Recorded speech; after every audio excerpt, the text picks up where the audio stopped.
Hello, everyone, and welcome to day 2 of the Modern Sales Pros Revenue Excellence Summit with the amazing clickbaity title of The Funnel is Dead. Really excited to keep these conversations going. But for those of you who are new to Modern Sales Pros, or maybe this is your first summit, Modern Sales Pros is the world's largest community for revenue leaders. Our mission is to help our community members answer questions they'd otherwise struggle to solve on their own and see around corners that may be coming up that they're unaware of. And as we were putting together the content and programming for this July summit, we recognized that the world was really moving from a function out experience to more of a customer in. As the wise Tiffany Bova once said, your customers and prospects don't wake up in the morning and say, "This is it, Marcus. Today's the day. I'm going to become a stage 4 opportunity. I'm doing it. I'm going to become a stage 4 opportunity for cultured perspective." They don't wake up and do that. So we should stop maybe marketing to them and selling to them and trying to expand to them using those same mechanisms. We really should start to think about things from the customer's perspective in. And today's session and the sessions this week wouldn't be possible without the generous sponsorship of an amazing group of organizations. Everything that we do at MSP is free for our community members, and we work with great sponsors to put on amazing content. So all of these organizations are really advancing the game in their areas, and we're super grateful to be working with them. This is the beginning of day 2, as I had mentioned. We've got a very full agenda today.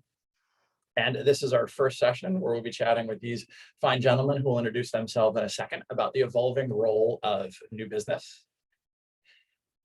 Later on this morning or early afternoon, depending on your time zone, best-selling author Todd Capone is going to be joining us for our keynote session, really talking about the evolving role of transparency in the sales process, how to be a transparent sales leader, how to create a culture of transparency on your team.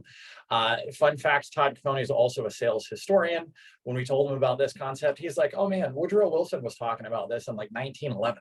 So it's going to be a little bit of a sales history lesson in addition to a great conversation with Todd. And then this afternoon, we have Intro Hive's Adam Stewart will be joining us to talk about all things data and alignment. Can't really keep your customer at the center of what's going on in your business if you don't understand what the heck they're doing at every step of the journey.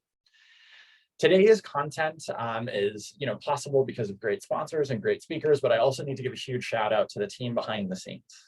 Everything that we do at Modern Sales Pros is really high quality, and that just is a reflection of the hard work of Nora, Gina, Hannah, Taylor, and Elizabeth. I'm fortunate enough to work with some of the best in the business at what they do. You'll get a chance to meet them at tomorrow's networking session, but give them a shout out because they're the ones doing the real heavy lifting behind the scenes here. But enough about all of that. Just one housekeeping note before I allow our panelists to introduce themselves here. Today's session will be recorded. So I know somebody's going to ask. Today's session will be recorded. It's going to come up in the Q&A panel, I'm sure.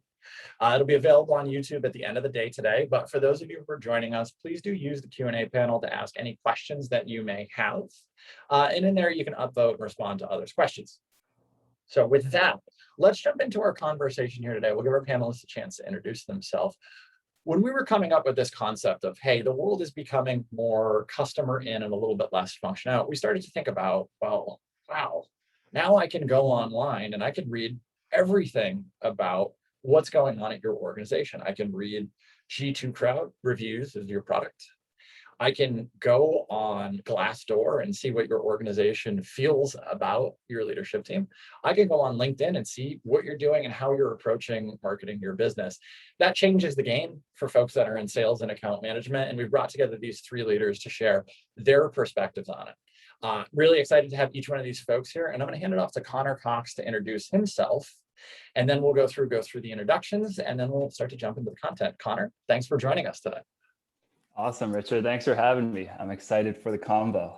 So as Richard said, my name is Conor Cox. I'm the Chief Revenue Officer at Proposify, and Proposify is a proposal software that helps about 10,000 small businesses around the world get control and visibility into their closing process. So if you want to know more about what's happening at the most critical part of your sales process, we've got a great free plan you can check out to get some insights there. Awesome. Thank you, Conor. And then we've got Matt from the co-founding team at Lattice. Matt. Thanks, Richard. Yep. So my name is Matt Gardner. And like Richard said, I'm the co-founder and the director of customer experience over at Lattice. We're a B2B SaaS company that automates Wi-Fi support for ISPs as well as customers like Facebook and Amazon. And I'm also on the homepage of G2 for a reason that is still a mystery for me. Excellent. And we've got finally, last but certainly not least, Marcus, thank you for joining us as a speaker as opposed to a panelist. We're excited to have you here as well. Thanks, Rich. Marcus Knight, he, him pronouns, founder of Culture Perspective, which is a revenue go-to-market consultancy, helping a lot of the how to startups scale their revenue strategy. Yeah, just really excited. I've worked with a lot of companies from West Coast all across the country as well, and so this is going to be a fun conversation. All right, gentlemen, are we ready to hop into it? Let's do it. I see head nod. Let's do it. All right, let's start with a hot take to get us going here, folks. So the role of a salesperson and an account manager, and I just want your quick perspectives on this. The role of an account manager or a salesperson is going to evolve more in the next 5 years than it has in the last 15. Matt, let's start with you on this. Just real quick, what's your take on it? Let's get the juices flowing for our audience. I'm going to say in the next 5 years, it's going to change, yeah, more than it has in the past 10. We're seeing sales shift to, instead of B2B, I'm saying P2P. So buyers are doing their own research. They want to talk to your other customers. They want to look at case studies, and they're almost making a buy decision before they even talk to anyone on your AE team. And I think that's the shift that I see coming. Awesome. Marcus, like you said, you've been consulting with organizations far and wide, East Coast, West Coast, big, small. What do you think? Next 5 years, definitely more change than the past 10, 15? Yes, I think astronomically more change in the next 5 years, meaning that like Matt mentioned, our buyers are becoming more savvier, and they're much more they come much more educated to the sales process. That, and then also just with automation in the sales process, helping us scale faster, I think is one of the reasons why the next 5 years are going to be really interesting to see how sales just progresses overall. Right, and then Conor, agree with our other panelists, or are you going to come in with the hot take, controversial opinion? No, I'm not going to be super controversial yet. Yeah, I mean, if you include the last year, especially with COVID and like the transformation of businesses, again, we deal mainly with SMBs. It's been a massive shift. And I think, with AI and tools getting smarter and people figuring out better ways to tie them together, that's just going to continue to accelerate. And Matt hit it on the head too. People are way more educated now when they get to you. They want speed. They don't want to have to go through your process if they don't need to. So it's all about kind of pushing people through the right way. I love it. I think the analogy that we've heard on MSP before is, I can go online and buy a Tesla for however, I mean, depending on where you are, a couple $100,000, not talk to a single person. It's crazy that I have to talk to somebody to buy your $10,000 software. But let's double click into this, and that's not to disparage anyone out there that's got salespeople selling $10,000 software. There's a lot of reasons behind it, but it's a hot take, guys. Cut me some slack. But Conor, let's talk about how your organization has responded to some of the changes that you've seen in the marketplace, because it's not enough for us just to stand still and go, well, sales is changing. Cool. Let's hope that we work out. But Conor, you've made some pretty cool changes to Proposify to align with some of the customer expectations. Absolutely. I mean, I'm kind of new in this CRO role. I'm like a quarter and a month into it. But the biggest change that we made was we rolled out a pod model across our revenue org. So instead of sending, sales reps in on their own, maybe with some support from a sales engineer, kind of all like, pre-sale people, we've shifted to a pod model so that we have a lot more diversity of role involved in the sales process. So as opposed to just talking to an AE, our prospects are talking to an AE, a CSM, maybe a technical support rep on a managed trial. And so far the results have been incredible. We haven't lost a deal where our CSMs have come in to the sales process yet. I'm sure, knock on wood, that day will come. But that's been the biggest shift that we've seen, is that buyers want to talk to experts earlier. They don't want to have to take unnecessary calls. And for us, that team approach and bringing a more diverse set of resources to the sales cycle has been super impactful. We're selling a lot more services than we used to as well. And it's really kind of putting that consultant mindset, like, we're here to figure out the right solution for you, not to push you towards a kind of built path. Like, that flexibility for us has been huge. And I think especially we're in a really commoditized space as well in proposal software. And for us, that's been a huge differentiator in the process, is that we can be more consultative. We can represent our our subject matter expertise a lot more deeply. And ultimately that's benefiting our business because we're seeing a lot more sales. It's a super interesting concept, and it's something, Connor, we've had a chance to talk about a bunch with the pod, but it comes back to this idea of product knowledge and expertise in the organization. And Connor, I know you've got not necessarily a unique perspective on this, but you sit in a unique position in terms of the evolution that you've seen. Can you talk to us, Matt, a little bit about what you've seen from the CSM and the AM perspective in terms of that product knowledge, customer referenceability, and all that? Yeah, I guess, I mean, echoing kind of what Connor said about bringing the CS team and the CX team in ahead of close, that's become huge. And I think we're seeing, the ability to remove a lot of the requirements for pilots and any free trials and things like that. Like we, largely removed that from our org in the past year, through the increase in demand from the potential customers, for, case studies, as well as talking to other reference customers. Like we're having a lot of people come to us now and just saying, I'm already friends with a customer of yours. I'm going to talk to them. And if they're telling us that, there's going to be like 10 others that are not telling us that are doing it anyway. Right. So to me, it's about making sure that all of your customers are in a place where they're going to speak well and understanding the connections of the leads and the potential customers to your current customer base. And building those advocates. And I think that's kind of it. And the product knowledge is also increased as well. The need to bring us in and having customers are coming in and in the demo, they're asking about specific features that they already know about or that they want to see. Or they said, oh, you talked about this in the emails and I want to see it. And it's a little bit deeper in the product than maybe sales is typically used to doing. And we've had to redo kind of our demo process and bring in CS a little bit to help with that for larger deals. I think that goes back to what we were saying at the beginning, right? Like they didn't wake up and say, today I'm stage 4 and I get a demo at stage 4, but you don't get a demo at stage 3. How was that making that change organizationally? Did everybody kind of get it, or was there a little bit of selling you had to do to start to bring in CS resources earlier? For us, sales came to us and said, would you, wow. because we're getting these questions. They said, would you be able to put up some resources for some of these bigger deals? And I think that's changing, that's cascaded. And when we look at our, when I look at the customer journey for CX now, and we're doing a big redo right now, it starts pre-sale. There's multiple pre-sale stages, and it talks about who's involved from sales and who's involved from our org, and what's being done. And, people are wanting to see documentation about the product before they've signed the deal, and they want to know like really deeply what they're getting into. And that's a big change.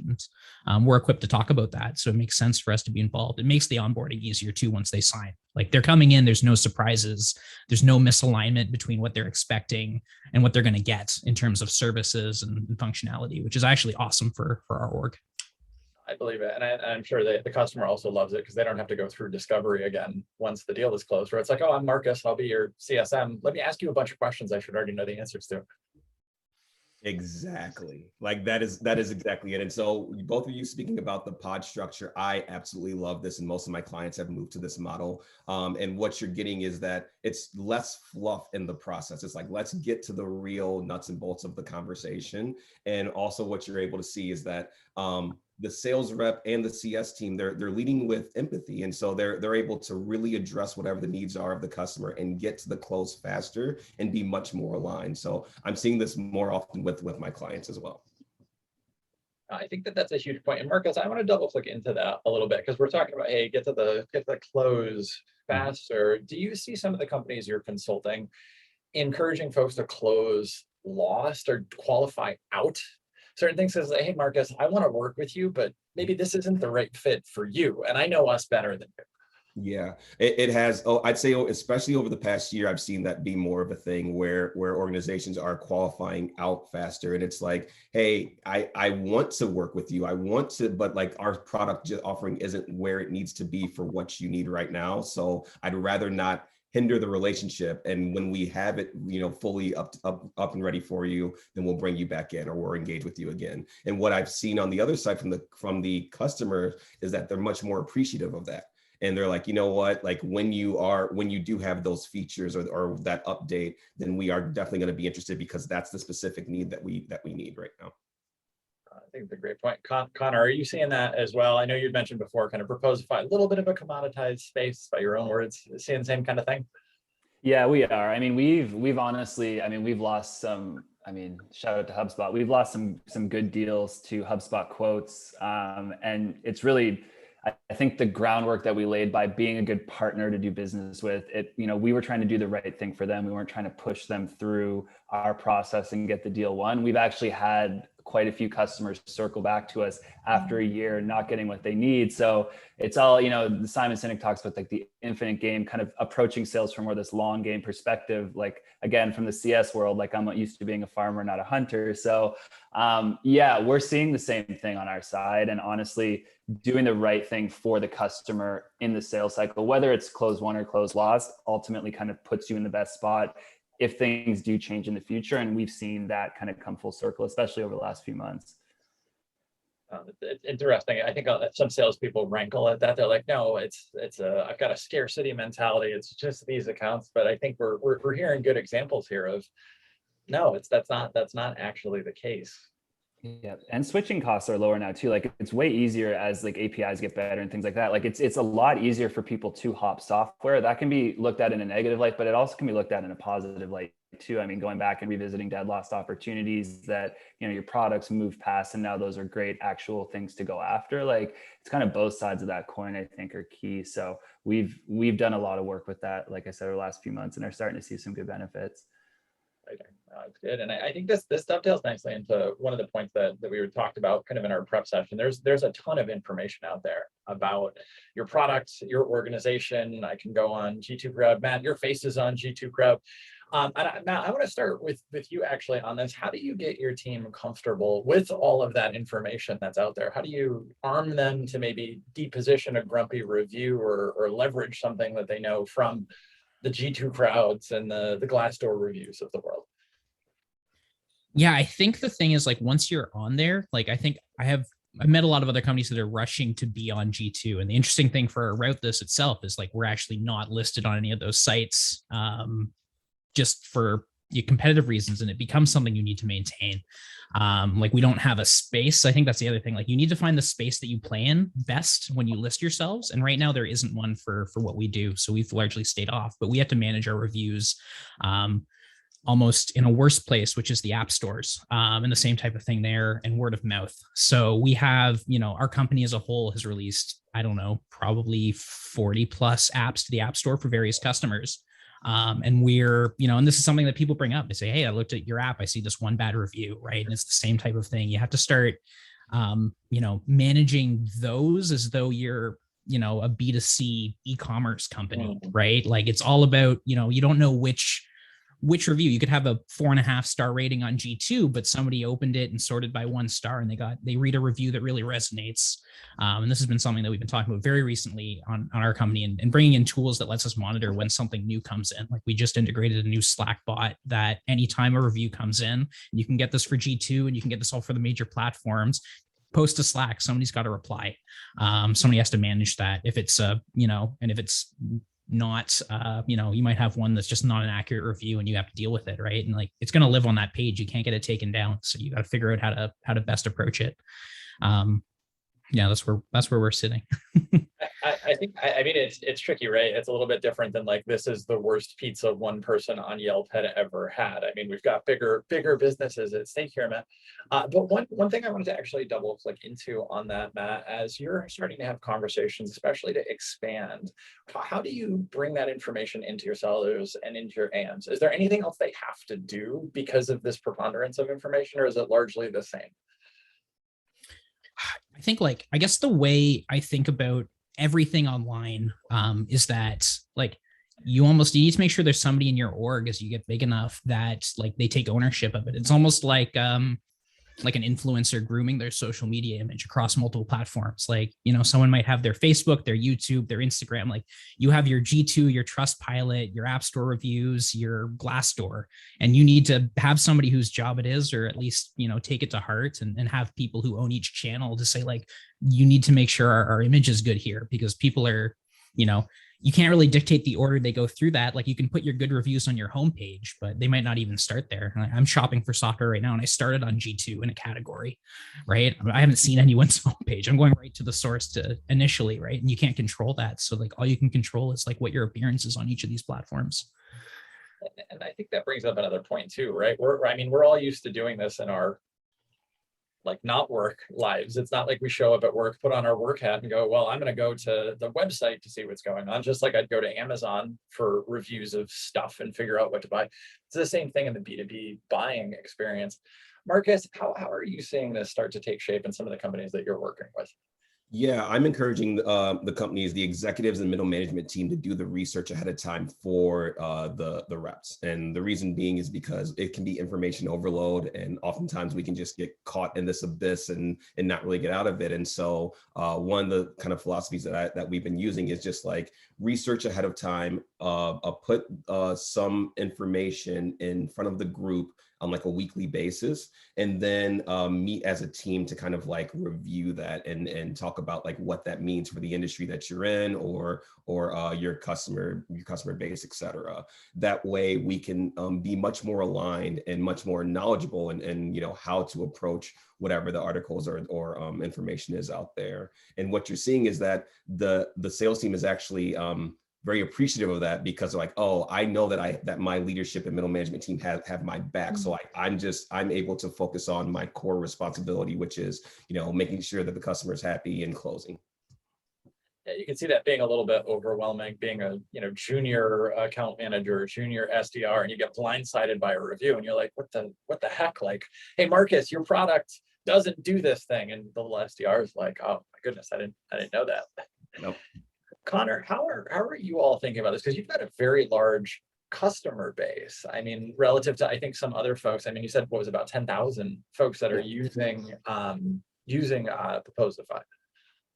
Yeah, exactly. And I mean, we, with the free plan, like the number of people now, I think we're almost close to 13,000. So for us, I mean, we've invested a lot of time and effort into some of these review sites, because again, like we are in a commoditized space. So when you're coming down to very small differences between features and things like that, things like G2 can help you stand out. So for us, one of our key differentiators is like we have an amazing support and CS team, and there are ways to let that shine through on G2 Crowd that really does help our sales team. So when we get into the conversation and we're in a competitive cycle and we start talking about why you would want to work with us as opposed to our competition, those G2 Crowd reviews for quality of support, ease of doing business with, ease of use from a product standpoint, those actually become really impactful, especially when they have volume behind them. So I think when you're at the stage that we are, the negative reviews just become part of the motion, and that's expected. But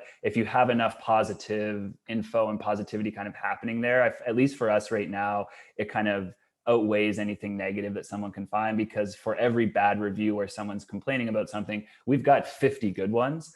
So that's been really helpful. And honestly too, for us, like from our marketing side, our marketing team kind of owns those assets. And it honestly helps us identify sometimes too, like verticals we should be spending more marketing dollars in. If we're continuing to see marketing agencies and landscapers rave about Proposify and love Proposify, we should probably go after more of those companies. And we've also got a great batch of people to do case studies with. So Matt did hit a really good point though, that it is something you have to manage. It's not something that you can just ship out and let go. Like you need to update the images, you need to update the info, you need to keep someone watching it.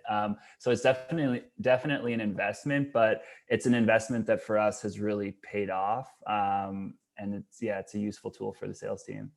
I love the point, Matt, that you made around, and Conor, it's a great point as well, where this is almost thinking about it like from a B2C review perspective. And Conor, I'm glad you brought up that point about the volume component as well. There's some amount of it where volume of reviews, whether positive or negative, says something about a company, right? There's a passionate user base.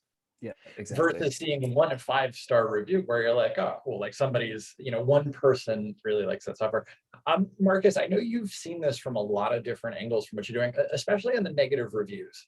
You could get caught flat-footed with those sometimes, or blindsided. What have you seen folks do, especially around negative reviews? What I've been coaching some of my clients on is being able to embrace those negative reviews and actually, I look at it more of like a positive or a learn. And so that gives us a chance to understand, like, is this just one disgruntled kind of like customer, or is there a pattern that we can see here? And can we address that pattern more publicly? It makes for great marketing material, honestly, when you can address it head on. and start to write blog posts around kind of the negative reviews that you're getting. And ultimately, you're also shaping the mindset of the buyer to say, okay, I can now understand why this organization doesn't do this or does do this. And so now it's much more information, or they're much more informed to know that, like, okay, even though it doesn't fit exactly what we need, there's like 75% of what we have there, so we can move forward or not. And it also feels like there's a component of this too, where there's a discipline of like, hey, that's not us. Like, we're not going to do that thing. And like, I'm glad that you wanted to work with us, but we're not going in that direction because of reasons.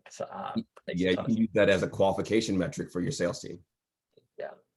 Great. So we've got a live question coming in here from Susie Osborne. And Conor, I'm going to start with you on this because you've mentioned a little bit of the competitiveness of your space.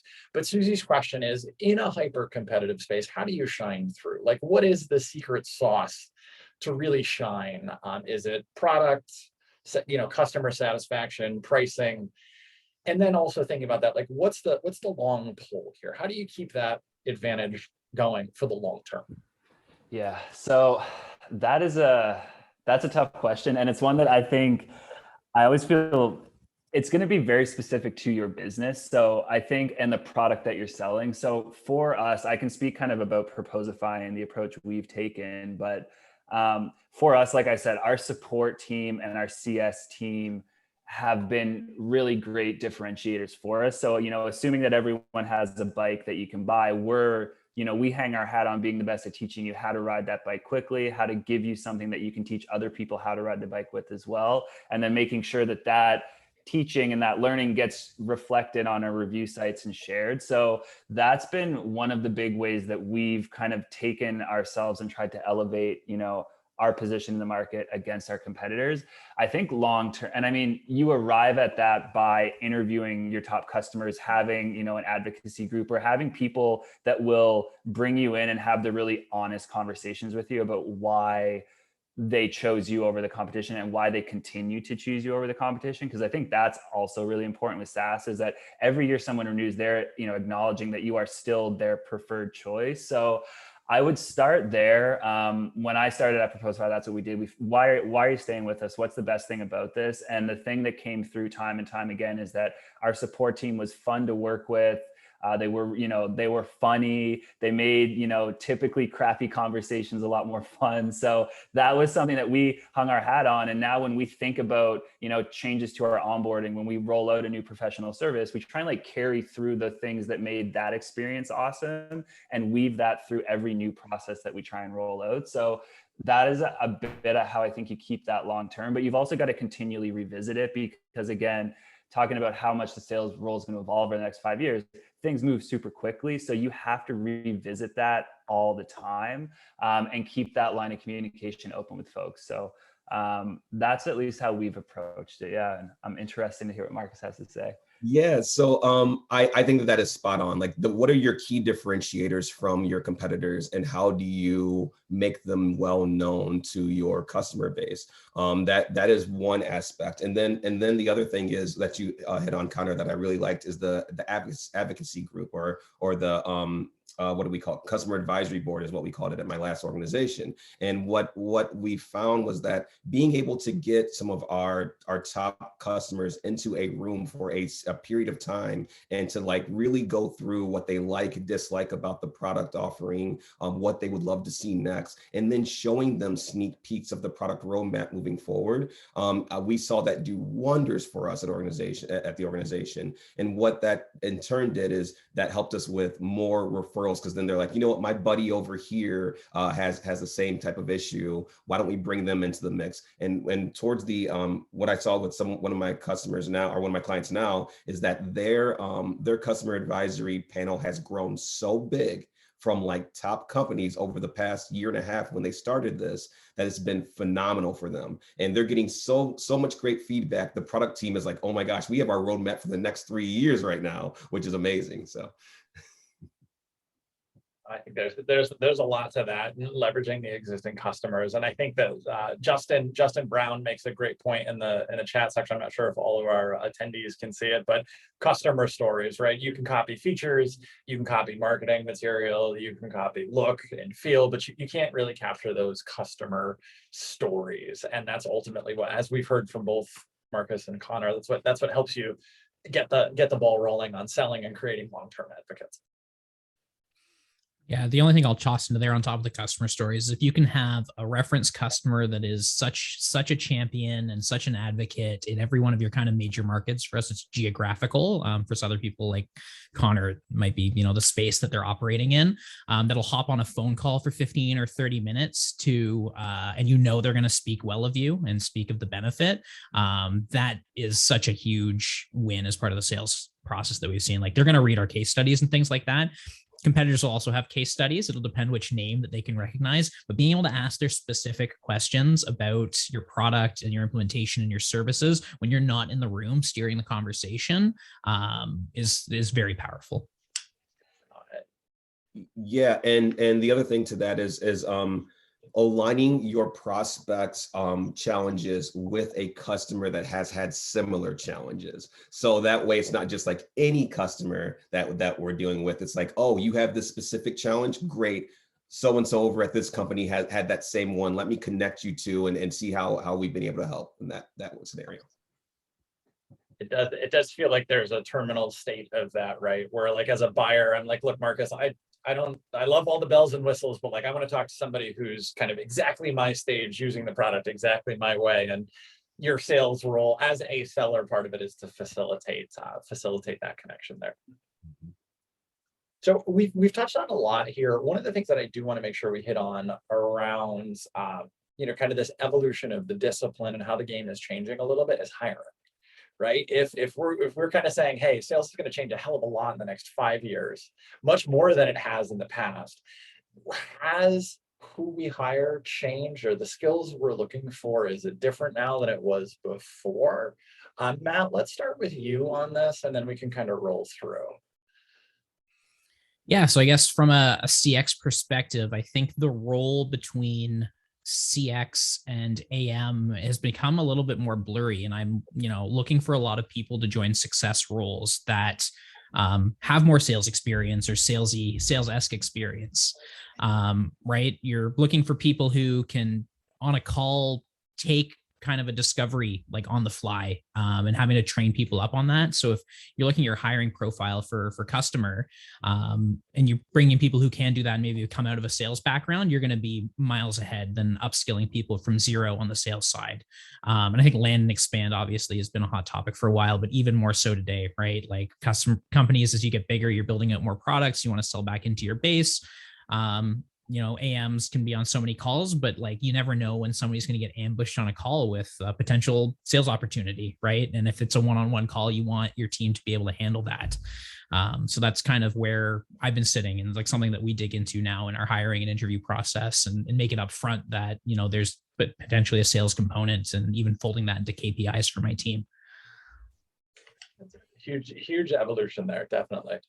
Yeah, and I echo that. Like, I look for CX individuals that have a little bit of sales, that can do a little bit more of that sales motion for expansion opportunities, as well as just at the active listening. Like, you're knowing exactly like, hey, this customer is telling us something that we actually can solve for, and we missed it maybe in the sales process, but you on CX side can see that and actually be able to deliver that to them.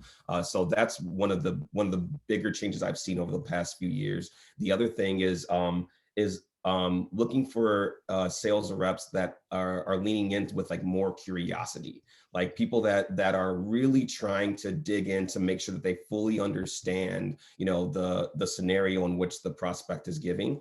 And I'm also looking for folks that have like a non-traditional SaaS background. Like, I look for people that don't come from your traditional sales backgrounds, because I'm finding that they are approaching the problems a lot differently, and they have a lot of different questions that will ultimately lift up the sales team and the organization. So those are kind of the things that I've been experiencing with the clients that I've been consulting for, and I've seen some significant success in that.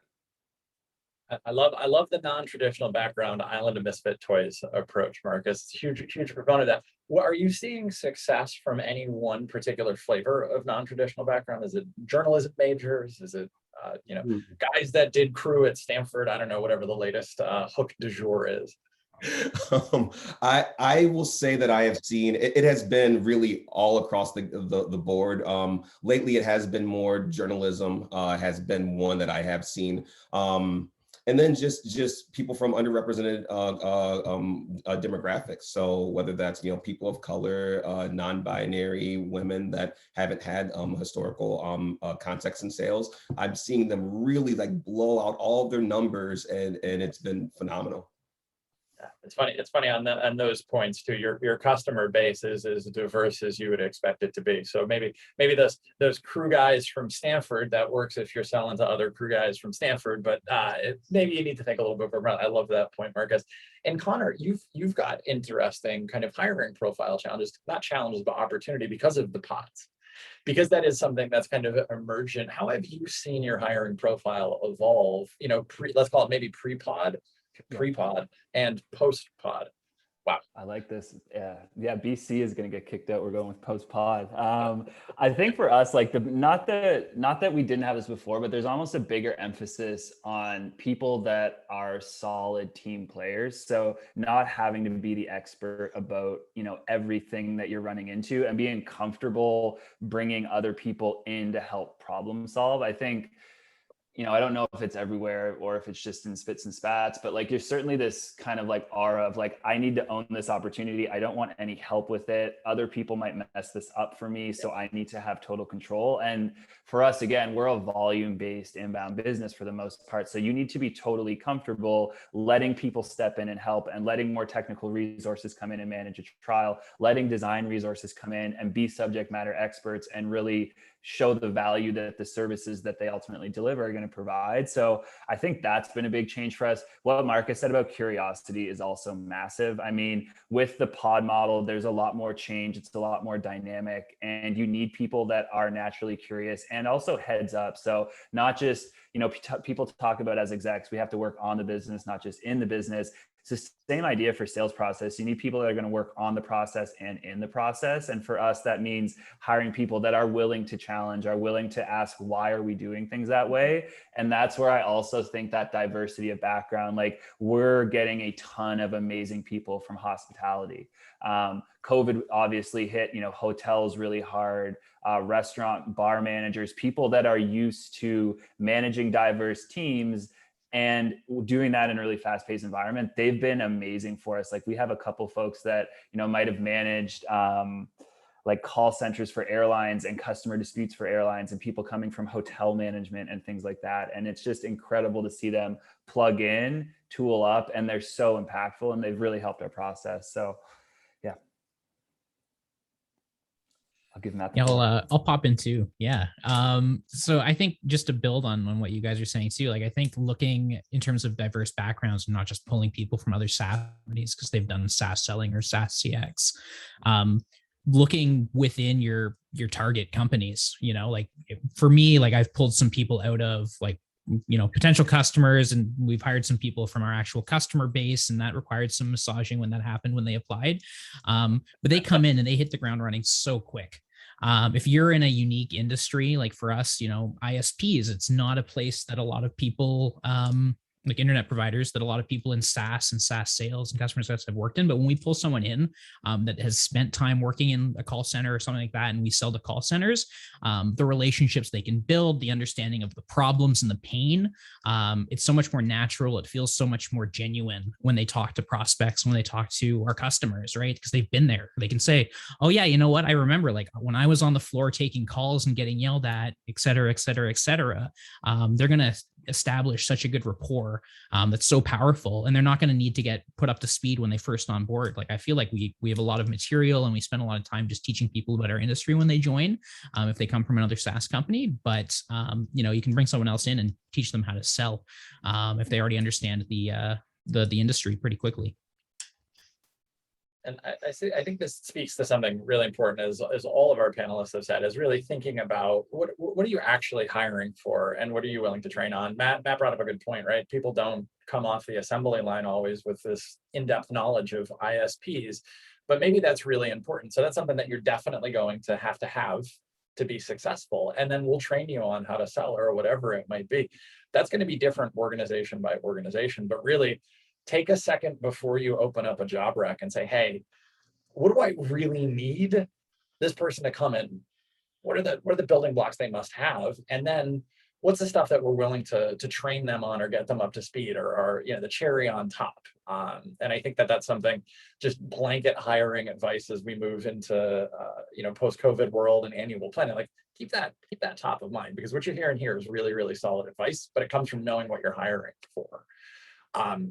Gang, we're moving real fast here, and there's a lot more to cover, but I want to move on to our next point. So we've talked a little bit about the role of the sort of the ICs and how that's evolving, right? How how sales folks and how customer success and AMs are evolving. I'd like to kind of flip it a little bit and say, how does that change the role of the leaders, right? Your frontline sales manager, your frontline manager of account management, or your manager of customer success. How does that evolve as we think about this evolving hiring profile and customer dynamic? And Conor, let's start with you on this point.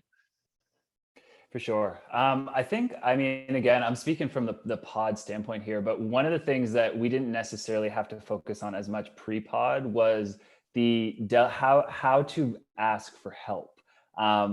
As kind of crazy as that sounds, that is a very real thing, especially in the pod model. So how do I ask for help? Who do I ask for help from? When do I ask for help? So that's been a big new focus for us on coaching. And then the other thing that we started to do as well is to do coaching that it's not just role specific. So, historically you do a call review, you just have your account executives in on that call review and you're looking at a specific call type. We're bringing CS resources to those calls when we're going through a demo review. We're bringing in technical reps now as well. So the coaching activities are more diverse from an audience standpoint as well, because again, we're trying to facilitate this team and shared brain approach. So our managers are really big drivers for that adoption and getting that kind of imprinted on all of the folks that they manage. So that's probably been the biggest change for us, I would say, is that now you don't just need to be good at your role, but you need to be a really effective collaborator. And in some cases, that's almost more important than, being an amazing questioner. Like you need to know when to ask for help and how to bring it in. So that's probably been the biggest change, I would say, for us and for our managers too. It's like, that means that the way that you deliver coaching, especially now that we're all virtual, needs to shift as well. So that's probably been the biggest change, I would say, for our frontline managers. It's a tricky one too, right? Because you want folks to be successful and feel like they can be autonomous, but also knowing when to raise your hand or understand where those dividing lines are super, super important. Yeah, and getting the managers to share that amongst each other as well, because that's a really good signal. As you get some success, you see that it can be done and the benefit of it, and making sure that that gets shared amongst those different silos as well has been key. Yeah, no, I think great stuff. And Matt, I know, there's a lot of changes that have transpired in the past year and a half, but how do you think about kind of the evolving role or the changes that a leader needs to bring to their organization? Yeah, I think it's been magnified by that hybrid or work from home that a lot of companies are doing now, right? You have to we've been work from home, coming up on a year and a half, 2 years now for a lot of the companies that I talk to, at least where we are. And that makes it harder, and it makes it extra hard for first-time frontline managers. I think part of it is, making sure that they are given the tools to know how to manage, because they're almost doing it, they're learning in a bubble where they're not maybe side by side with other experienced managers and can pick up things and ask for that advice. So opening up that dialogue between managers, like Conor's saying, is really important, but also giving them a little bit more independence and making sure that they're keeping a pulse on, employee happiness, the pulse of the employees, and how they're feeling and what they're saying, because you kind of lose some of that, almost escalation. If somebody's unhappy and we're in the office, maybe they come to me, but they only have one-on-ones scheduled during work from home with their direct manager, which is not me. So this is, it's about letting them know, I think, where to put up their hand for help for their job or help for other things, and just general satisfaction, and keeping that empowering the frontline manager to, giving them maybe a little more discretion to reward, to encourage behaviors, and also to escalate individual employee, issues that they're seeing up to you as well. And I think, this is partially a work from home and partially the change. I also like, Conor, what you said about bringing in CX to call review. We do call review, and right now we're not reviewing our own calls. We're actually going through the entirety of a sales process for a customer who closed, so we can understand all of the steps on the way. Like we need to understand where the customers have come from, and what was the marketing that reached out to them, and what was what was on all the demo calls, the discovery, and we need to understand what's being done there so we can work better as a whole, and also improve our sales chops, like I mentioned before. That's continues to be a huge thing. And I think, Marcus, too, you're seeing this from a lot of different perspectives. Yeah, I would say that the number one thing that I've seen is that from a frontline management is that their ability to be more empathetic to their sales team and really caring about the well-being of the individual and and how to handle like the emotions that are happening, especially with COVID over the past 18 months or however long it's been. It's like that is becoming more and more pressing or front of mind when looking at frontline managers, is that they have to be able to handle these conversations and understand like how to get the best, make the best environment for the sales team, and how to get more progression from the sales team. The other thing is being able to help them level up their skill set, helping the AEs level up their skill set and progress their careers to management levels, et cetera. So for me, I'm seeing a lot more individuals being frontline managers that have to come with those kind of like skill sets already, or are practicing those skill sets to be ready. I think there's a lot here. Marcus, I want to throw another question back your way, and then obviously I want to hear from the rest of the panelists on this too. The idea of mission-drivenness of organizations. We didn't touch on it with hiring, but it feels like for managers especially, it's an important part to live the mission of the companies. How are you seeing that manifest itself as a leader? Yeah, so if they are not mission driven, they typically don't last very long. I'm going to just put that out there. How I'm seeing it more often now is that individuals, even in the hiring process, when you're looking to hire frontline managers, then these are the questions that are being asked ahead of time to make sure that that they are going to be the right type of ad for the organization. But also just understanding like what makes that frontline manager kind of tick, like what gets them going, what gets them motivated. And oftentimes what I'm hearing or seeing is that their ability to help individuals is what's going to be able to do that. So they get kind of like fired up by being able to assist with the team to close a deal, or assist with the team with like having a great quarter or whatever the case may be, and putting in fun, out of the box kind of creative ways to keep the team more cohesive. I've seen that happen a lot more often during COVID because you had to be. I mean, we're all stuck in front of a screen. So it's like, okay, what creative things can we do to make sure that everyone's engaged and having a good time? I appreciate the perspective on that. Conor, Matt, anything else to add on that last point of kind of mission drivenness? Yeah, I think it's something that comes up for everybody. If it's an internal promo or an external hire for a frontline manager, or just anyone, is like the mission, at least for smaller companies. I mean, if you're where we are in the world, like we have a Google office, a Shopify office, a bunch of big banks, like we're not competing necessarily on, we're not fighting Google on salary, but you are fighting Google on mission and what they're going to accomplish and how you run the org and culture. So it's usually something that comes up really like, I'm having candidates like bring that to us versus needing to really screen for it more than ever, I think. And I think that's one of the differentiators in hiring, like the people that are coming on are coming for that reason versus having to be sucked into it, if that makes sense. Yeah, I think for us too, like the mission piece is key. Like I'd say probably 75% of the last 20 people we hired, they were all referrals. So that kind of commitment to core values, commitment to company mission, I think when you've got a really bought in team, it makes hiring a lot easier too, because we're pulling people from competitors or from other companies that would be quite hard for us to go after. We have to pay a recruiter to go get them. But if their friends or their colleagues or their network work at Proposify, they're probably naturally going to show up when the right role is available. So that's been a big piece. And I think the focus on like making things fun and trying to find creative ways to kind of keep the team engaged and like keep the mission kind of top of mind has been big for us too. So like we just ran a vivid vision idea. So, talking about where Proposify is in 2024 and the type of company we want to be and the type of team we want to have, and kind of making that front and center. And I mean, we run monthly awards and things like that within our team that kind of shout out people that live that mission or live those values. So it's a fun way to make sure that it's always top of mind. People are always trying to think about like, who is living it? Why are they doing? What did they do? And I think just like working that muscle over and over again kind of creates a team that's super bought in, and it shows up with the referrals for us, especially. That's been a huge help. And one thing I wanted to chime in on is that this can be your key differentiator from the larger tech organizations if you are a smaller one. So I'm seeing this from some of my clients be like the way in which they position themselves as like mission driven, and they're able to, they may not be able to pay as much as those larger organizations, but because of their mission, you're seeing really talented individuals wanting to come work at their organization.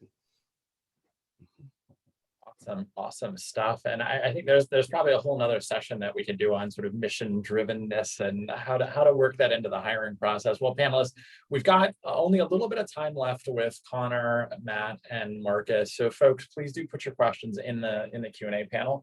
I want to bring us back. So we were chatting about customer advisory boards a little bit earlier, and it was something that was incredibly important. Conor, let's start with you on this. How do you actually run and execute customer advisory board, or what are some maybe first principles that you could share with folks that are thinking about getting that going? For sure. Well, having started and failed a few of these, I think I have some things that you should watch out for. They are quite hard to run. And like Matt said about G2 crowd reviews, they are an investment to make. So that would be my first piece, is that if you ask someone to be a member of an advisory board, they will likely take it seriously and have some expectations. So my suggestion would be to definitely have a plan and have some like business reasons why you want to have a customer advisory board. It can't just be we want product feedback. Like there needs to be some strategic reason for it, and there needs to be some buy-in at the exec level that this is going to have resources, because it's going to need marketing help to keep it top of mind and make sure that it's managed properly. It's going to probably need help from your CS and support teams to answer questions and bring people to it. And then your sales team is going to need to know how they should leverage it. So we're honestly going through another iteration of this right now in planning. And one of the big things for us has been to make sure that we have a content calendar as well. So what are you going to do with this group? Make sure you have, 3 to 6 months planned out and have regular ways of engaging them. So that would be the biggest place I would start. And then I'd also make sure that you need kind of critical mass to get these things going and to make them engaging. So to make sure that you at least have enough customers and champions within those customers that are committed and willing to give you time to make this go. So that would be sort of my big thing, is you need someone to own it. You need buy-in across the board. And then you need to have some really committed customers that are willing to invest time. Because especially in the early days, it does take some time to get running. It's like that flywheel, right? Like it does take some effort to get that thing turning, but once it goes, it can be super helpful. Matt, anything? Oh, Marcus, Matt, go ahead. Okay. Yeah. So the other thing I wanted to add here is that you have to have goals around why this customer advisory board is formed in the first place. And so the goals, and they need to be clearly stated for the customers and clearly stated for the organization that you work at, so that everyone's on the same page and are working towards those goals. One thing that I thought was really interesting, and what I've seen from a few clients, is that if people are customers and they don't actually participate, then they shouldn't be on the advisory board. Like they have to actually participate and give you feedback and things of that nature. Otherwise, it's just checking a box for them. And so you need that knowledge transfer in order to better your overall experience. Also, you have to think about how you're going to communicate with this advisory panel on a regular basis. Not to say that you have to communicate with them on a regular basis, but there should be some way that they have access to the rest of the board, the organization themselves. And, you know, I know that like Slack can be so overwhelming in that area, but there's other ways in which you could have that communication happen. So I had some clients that they would only meet like once a quarter, but maybe once a month, they still like put out some really meaningful content or just engaged with their customer base so that they knew what was kind of going on and giving them a little bit more insights. And then also like Conor, like you mentioned, making sure that the sales team and CS team know exactly like what's happening with the customer advisory board and how to engage or how to leverage that for their advantage.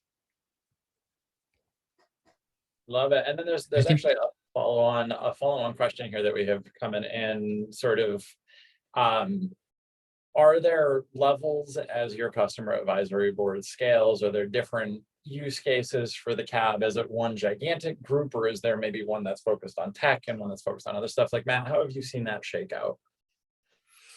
For us, I mean, we're still in the early stages setting ours up, and it is with the full buy-in of myself and our marketing leader as well, kind of taking the reins on building that advisory board. But for us, the way we're splitting it, and I think the recommendation I might give, and you guys might not agree, so feel free to jump in. But for us, if you use the same product, you'd be on the same board, right? Because it's not just product feedback, but that is a main thing they're going to bring to the table. So, you know, we serve two diverse verticals, but we sell them the same product. The use cases are different, but, you know, I want them at the same table, because if somebody from my ISP puts up their, you know, puts up their hand, said, I'd really like this feature, I think it's going to add value. And then somebody from my smart home side of the house says, yeah, that sounds great. I'm like, okay, great. I got a feature that might speak to the entirety of my market versus just half. And it's not going to be a standalone feature for just my ISPs. You know, it's going to help potentially everybody. Or that feedback, if both verticals are talking about the same pain of using our platform, it's going to be elevated versus it only being something that hurts maybe the smaller segment or something like that. I agree. I would also add though that if you have a customer that is moving upstream with their business, that they could potentially be like, you know, included into a different level. I've seen that work as well, where, you know, they had every intention, or their business started to progress from like a mid-market standpoint to like an enterprise standpoint, for instance. And so I clumped them into the enterprise, just letting them know kind of how the conversations were going, what they should be looking out for as well. And they really appreciated it. The other thing was that making sure that you're keeping the customer advisory board like engaging. So bringing in different speakers that can talk about certain specific topics that they're wanting to do. And then, yeah, you can have multiple different ways. You can segment from, you know, size of companies, you can segment by different product offerings and things of that nature. Like I don't think that there's any one way to do it. There's thousands of ways that you could actually like kind of like go about it. And it's really just what makes the most sense for the organization and your customer base, what you're hearing from them. Yeah, I would say for us too, like we look at maybe splitting it out based on like the activities that we would run with those customers. Like if we look at like, we might have like a small 5 or 6 seat deal that really is, super passionate about the product, super passionate about Proposify, and wants to be highly involved. We would do a different activity with them than we would like a Fortune 500 company with 1,000 reps and things like that. So I think you can certainly split the advisory board activities up. I do think there's a benefit though to having sort of a general place where people can talk, because there is some benefit from that small company wanting to learn from those larger companies. And part of the value that we at least think comes from an advisory board is providing like a new opportunity for business leaders and people who share challenges because they all use the same product to meet with one another and talk shop. So, we're even toying with the idea of having a more premium advisory board that's sort of a paid service that, again, we would run some engagements behind and things like that. But yeah, like Marcus said, I don't think there's any one way to skin that cat, but you could make an argument for either way. Well, there's probably yet another session. I think we just got to talk to Netflix and get the next couple booked for this. Folks, we're at time. That went by real fast. Matt, Marcus and Connor, thank you. Before we wrap though, just really quick lightning round takeaways, just tweet links, one thing we want the audience to remember today. Connor, let's start with you. I'm just going to keep anchoring on my pod model here. So I would say the team-based selling is something you should try because it does give you the agility to meet needs that change really quickly. So I think with how dynamic the sales market is, try out a team-based approach or try mixing in a team-based approach to your sales process, because I think you'll learn a lot and be better from it. Marcus? I echo that, so that's great. With the dynamic sales process, like give yourself some grace. Like there's a million ways in which sales will work for your organization, and so you just have to be creative and try a few things and be prepared that it may not work and you have to try something different. And last but certainly not least, Matt. Yeah, I guess I'll take the customer perspective. So yeah, your customers are turning into an even more powerful sales tool. You need to focus on building advocates and pointing them in the right direction to weaponize them as part of your sales process. You need to tell them what you need them to be doing to help you sell.